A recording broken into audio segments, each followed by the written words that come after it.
Well, it's been a little while since I've done any kind of decent unboxing, so I figured I'd hit you guys with a good one. Everything here came in today and yesterday. I went ahead and, like I said, I've already got it unboxed and everything, and I threw it out here. Actually, a little production value to one of my videos for once. But to keep it real, to make it an unboxing video, I figured we would open this up so I can call it an authentic unboxing video.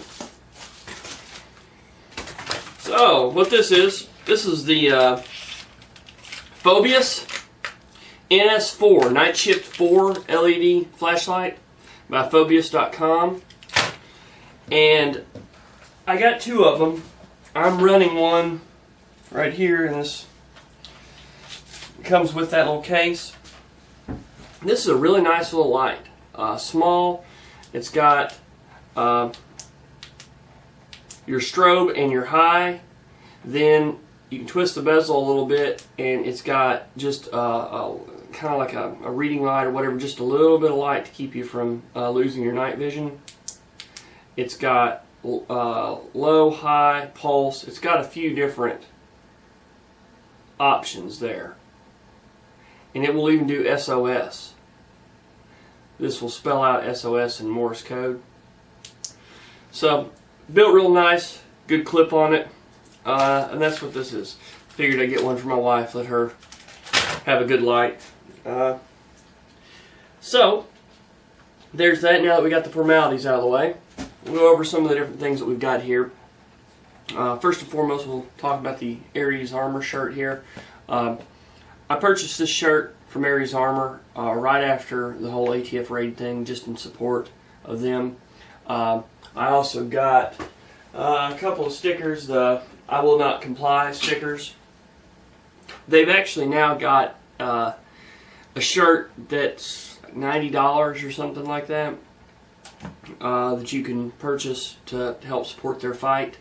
I didn't have $90 to throw into a shirt, but I went ahead and bought some of their products. Anything's going to help them, so you guys go out there. If you don't know what's going on with Aries Armor, I'm not even going to go into it. Just do a YouTube search. Just Nothing Fancy's done a couple of videos. There's a few people have done some videos about Aries Armor and their plight. So there's that. The PDQ here, real good product. It's an ambidextrous bolt release for the ARs. These guys at Teal Blue Bravo have hooked me up with a couple that we're going to start testing. Real good guys to deal with. Stay tuned for that video, and there's some information for it out there, so take a look. The rails here. This is a Nordic 15-inch rail and a JP 15-inch rail, free float. And this message goes out to any of you guys that happen to, if you have a contact at any of the manufacturing companies or any of your big sales places, or if you are a manufacturer, I'm putting together a pool of 15-inch and longer free float handguards for the ARs. I would like to get everyone that's on the market. I'll take a blim, that's fine. If you guys, if anybody would like their product entered into this test pool in this video series, contact me, let me know. Nordic hooked me up with a blim, and I've got a few other guys that are that we're talking about doing the same type of thing. And what this is going to be is I'm going to get as many of the examples as I can, line them out there, because not everybody knows about all the handguards that are out there. Handguards especially, there's so many of them, and most, your layman, most people, the first time they know about a particular handguard is when they buy a gun that happens to have it on there. And so people know the Magpul stuff, but they don't know about all these other brands that are out there. There's good brands out there, there's good stuff. And there's not very many degrees of separation amongst them. So it's the little things, the size of ports, the things like that. It's not going to be a video about what's better and what's worse, what's the best. It's going to be a video series that will First of all, it'll have them all, and it will show the differences. What's going on? Do I see any advantages for sure in any of them? Do I see any disadvantages for sure in any of them?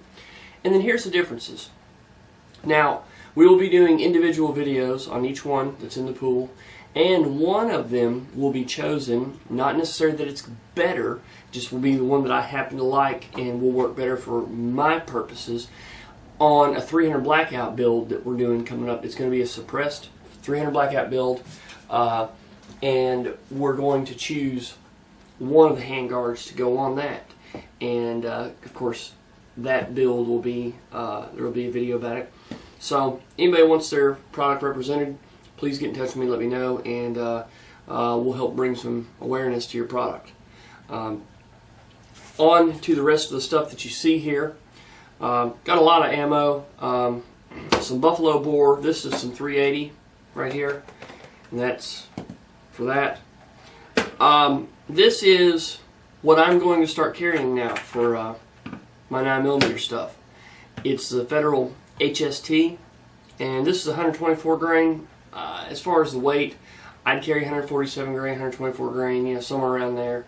I like that 124, 125 grain weight, but I've been carrying Critical Duty from Hornady, and I've decided, after a lot of research, that I'm going to go with HST, with the Federal HST. The Critical Duty is designed to do perfect on the FBI protocol test. It is really good. It's duty. It's duty. It is ammunition that was designed to be carried by law enforcement, and its big claim to fame is that it will penetrate barriers such as windshields, car doors, things like that very well and still perform. With that being said, there are better performers just on what it does in soft tissue or what it does in bone and soft tissue or something like that. After looking over a number of the guys, the big guys out there that do the ammo testing on YouTube, the consensus that I found across the board is that the HST, from everything I've seen, has done the best of any other ammo that's out there consistently, no matter who's testing it. So I decided to go with it. This is some 22 TCM. That gun, we'll have a video up on that. Arms Corps offers this gun. It is basically a necked down. It's basically, the best way to put it is, if you took a 223 case and necked it down and shot a 22 Magnum projectile, that's what you would have in this. This stuff, out of a 4 1/4 inch 1911 barrel, it travels over 2,000 feet per second. And I'll roll in a close-up of this so you guys see it, but it is really, really interesting ammo. So that's what that's for. These right here are for reloading the 300 Blackout. I've got some 200 grain subsonic rounds. Well, they will be loaded as subsonic. And then I've got some, or these 124 grain, 125 grain, both of them lead tip, and these are supersonic loads. Primers, running a little gun powder in there. So there's that. Ran CLP. I've been doing some lubricant tests. It's been a long-term deal, and I've tested Q20 products. I've been a big die-hard frog lube guy. I've tried all kinds of these different ones, and kind of like with the HST, I've decided that there is a place for frog lube. I will still use frog lube. I still believe in it. Where it shines is its ability to be used on multiple types of surfaces. I can use it on wood, polymer, metal, whatever I want. But where I'm going to use the frog lube now is whenever I get a wood stock that's kind of dried, not dry rotted, but dried out, needs a little help, I'm going to use the frog lube to rejuvenate that. It works wonders for that. Frog lube is really good on polymer. If you got some chalky looking ashy polymer stuff, it works real good for it. And it still is a good lubricant. It doesn't stain the clothes. It's just good stuff. The Rand CLP, which I am a dealer for them now, it is hands down a better lubricant than frog lube. It doesn't have to be applied with heat. It doesn't work quite as well on wood and some of these other surfaces. That's not really what it was designed for. It is, however, a bio-based lubricant just like the frog lube. I think Fire Clean is too. There's a few of them that are bio-based. But the Rand CLP, it surpasses everything else that I have used. And I've used a lot of stuff. The only thing that I found, the Slipstream, it is a better lubricant on metal, but it's messy. And so there's that. If anybody's interested in Rand CLP, let me know. And they're about $10 for a 2-ounce bottle, and it'll last you a good long time. Magpul's new grip, new K2 grip. It's just a new design. It's got your beaver tail area. This is probably going to go on the 300 blackout build. It's instead of being angled back like how the traditional ones are, it's a little bit more of a sharp angle, and it's got this notch cut out. It's just a different shape, so I wanted to run it. I've not run this one yet. I like the stippling that's on there. Of course, I'll probably add some. So that's probably going to go on the 300 blackout build. My new holsters, the KT Mechanical holsters, light bearing holsters. I'm going to, these KT sent in, and these are inside the waistband loops for this holster. I don't know how well this light bearing holster is going to work inside the waistband. We're going to try it out. Just curious to see if I can wear it like that. See how comfortable it would be. Haley Strategic Enforce weapon mounted light. This is going to go on the 300 blackout. And the unique thing about the Haley Strategic version, of course, it's got the Dragonfly from Haley Strategic, but this is a momentary only. It does not have, like the one that comes on our SHDR, it's an infrared illuminator, it's got strobe, it's got all these different things. It is more expensive, but I like, for my own purposes, I don't need this light to be able to stay on. I don't need strobe, I don't need that. I want this light to just, I press the button, it's on, I let go of the button, it's off. That's what this does. The Haley Strategic version also uses a different lens setup that gives you more flood light, more fill light. Whenever you look in, say, a dark room or something like that, it may not have that hot spot, that center weighted bright spot. So this light is actually, it puts out more lumen than its counterpart from Enforce, but it doesn't appear to be brighter because the way the lens works is it brightens up and illuminates a wider field, and it may not have quite the range, but it's better for clearing a room or whatever. So that's what I'm going to go with on the 300 blackout build. And guys, any of the stuff you see here, if you guys need to purchase any of this stuff, let me know. I'm a dealer and I can't sell all this stuff.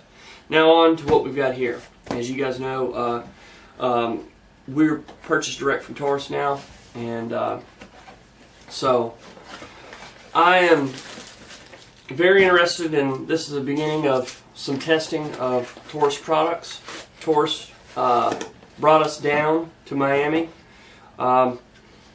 We spent a couple of days down there with them, and they proceeded to show us some of the things they're doing now to turn their image around.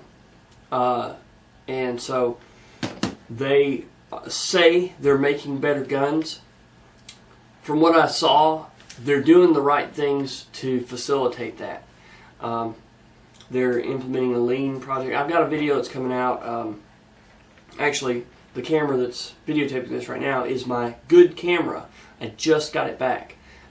During our trip to Taurus into Miami, the good camera, something happened to it. We didn't know it. And so a lot of the footage that we filmed of our trip was corrupted. Parts of it is good, parts of it is bad. And so I'm taking the time to sift through and see what I can salvage. So that's why you haven't seen a video from the Taurus trip yet. But either way, I went down there, a Smith & Wesson guy, and I came back a Smith & Wesson guy. And I say that because I'm not, just because Taurus flew us down there, I'm not a Taurus fanboy now. I'm very objective about it, but I'm giving them a shot. That's the big difference. I went down there, and when I went down, I would not have had a Taurus gun, really. I mean, there's a few of them, few of their brands and stuff, like Rossi and stuff like that I might be interested in, but I wouldn't have gone out and sought one out. And after going down there, I have decided to give them a second chance, to give them another chance, and to try their stuff out. And that's what I'm doing here. This is the TCP. This is their small 380. And while I'm not a big advocate for the 380, I wanted to run this gun. I wanted to test it out. And you see it's small. Right here is an M&P 9 full size, and you see the difference there. So we're going to be running this, and this little TCP comes with a nice little case, and so we're going to run it and see how it does in some long-term testing. Comes with 2 magazines, pretty nice little setup. Right here, this is the Taurus 809, and what this one is, well, actually it's the 845. The 809 is the 9mm. This is a hammer-fired gun, whereas their 24/7 and their Millennium are striker-fired. This thing is hammer-fired, and it holds, I think it's 12 plus 1 in the 45 ACP variant. It does have removable and swappable back straps. It comes with a speed loader. Here's your back straps here. 2 magazines, Novak style sights. I like this gun. Whenever I saw it, I just liked the way it looked aesthetically. And so I wanted to pick one up and test it. And for some reason, I wanted it in 45. I don't know why. I looked at the gun, and based solely off the superficial, my opinion, looking at that gun, I decided I wanted that gun in 45 ACP. And so that's what I've got here. It's very comfortable. It's very thin, much thinner than my M&P 9. This is a 45 ACP. It has a really good single action pull. The double action pull needs a little work, and I'm going to take care of that.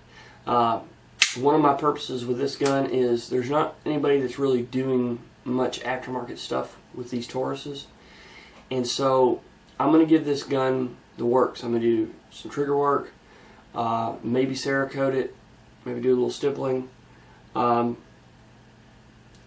change the sights out, and do some stuff with it, and then I'm going to sell it. And it'll be a really good deal. It'll be a little while later on. If anybody's interested in one of these or interested in this one, if you're interested in buying it, you can go ahead and contact us about it. And if you've got ideas on something that you would like done to it, modifications or something like that, go ahead and talk to us now about it. And if you put a deposit down on it, I'll give you a say in the things that I do to it. So anyways, just a little incentive there. Very comfortable gun. I haven't had a chance to shoot it yet. I got high hopes for this thing. This gun is comfortable enough in my hand, and I've not even changed the back straps out or anything, to make me want this gun to carry. Now, it's a hammer fired, it's not a striker fired. It does have a decocker and everything. It's 45. There's reasons why I wouldn't carry this gun because of my training. I'm not used to running a gun with a hammer. I'm not used to running a gun with all the external safeties and everything like that. But I'm going to start shooting this gun. I like this so far. I've not had a chance to shoot it, but we'll see. All I'm saying is that I'm impressed with it. The new Millenniums have a terrible reputation. I've seen so many Millenniums have problems. The new ones that are coming out now, not ones that you buy at the gun show that's out on the table. If you buy a new Taurus gun from us, you buy a new Taurus gun from Davidson's Gallery of Guns or something like that, or directly from Taurus, you're getting something that was produced recently, and it's the new product. It's the new way of doing things, and you're going to get a good gun. If you don't, let them know and they'll fix it. I want some feedback on any guys that have Taurus stuff. Let me know. Let me know what you think about your stuff. Have you had problems with it? What's going on with it? These are two Taurus offerings over here. This is the 9. This one here is the 40.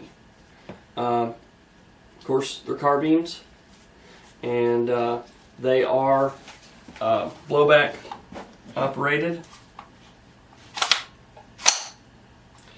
Full top rail.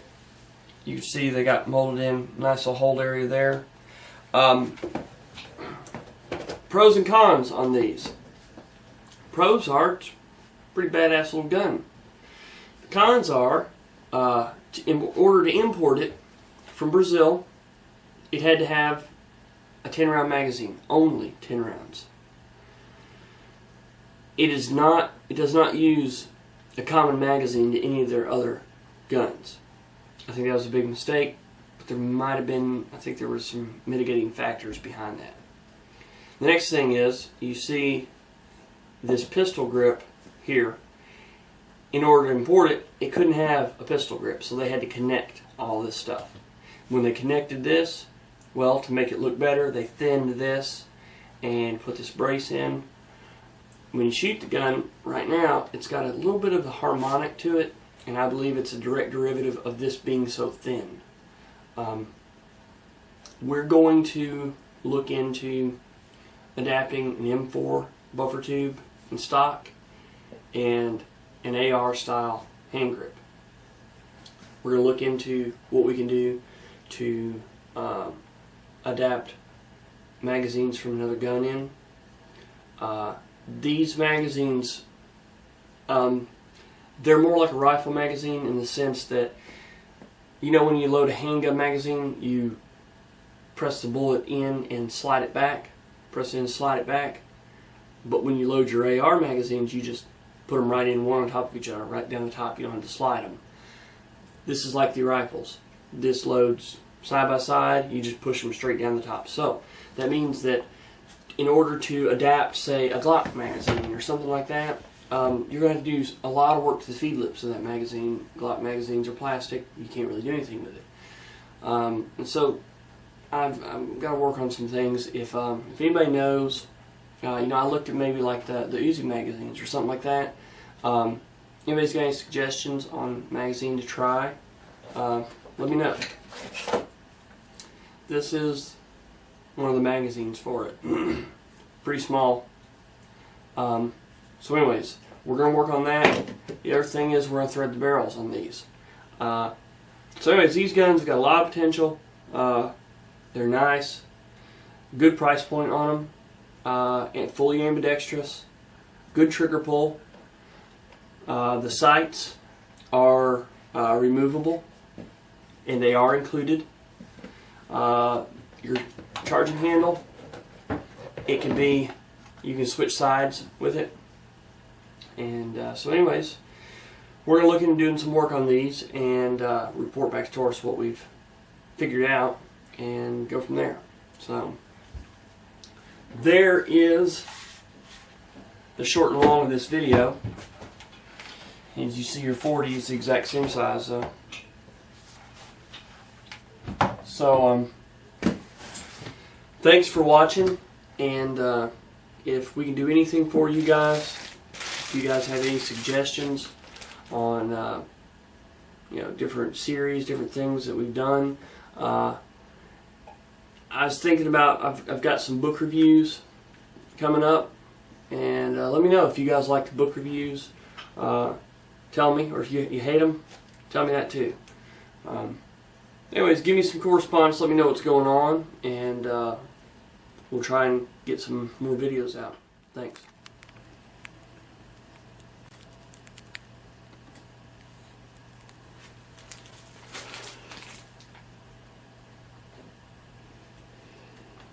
That's 22 TCM right there.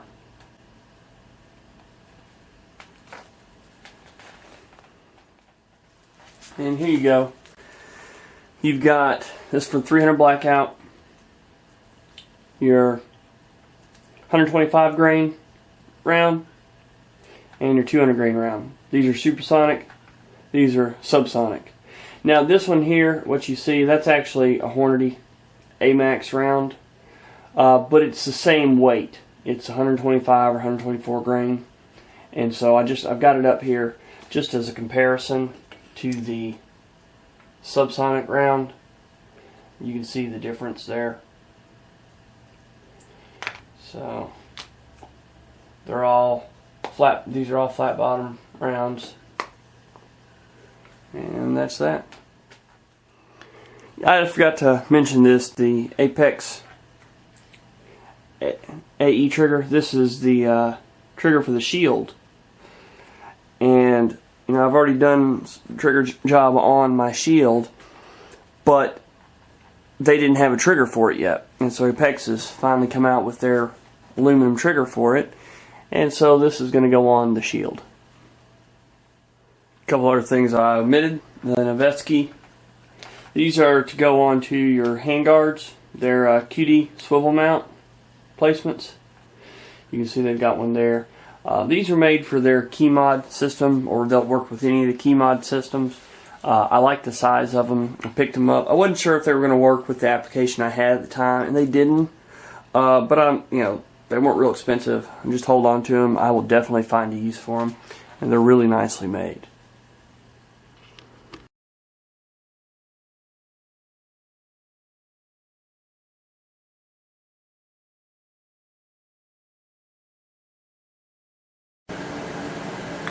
Well, here we've got a couple things came in, more than a couple. Not sure where I'll throw these in, but we'll finally got the TDCtactical SHDR ready. As you can see, this is how our SHDR case will come. TDCtactical on it, and there'll be a separate video on this later.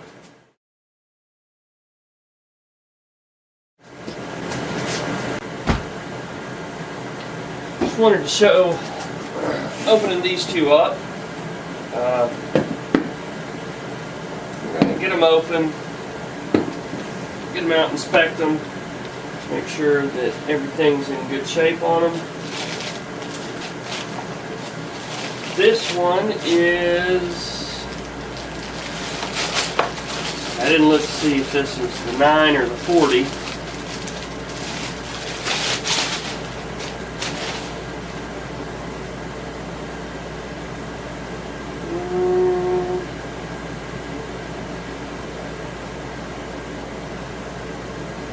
This is the 40.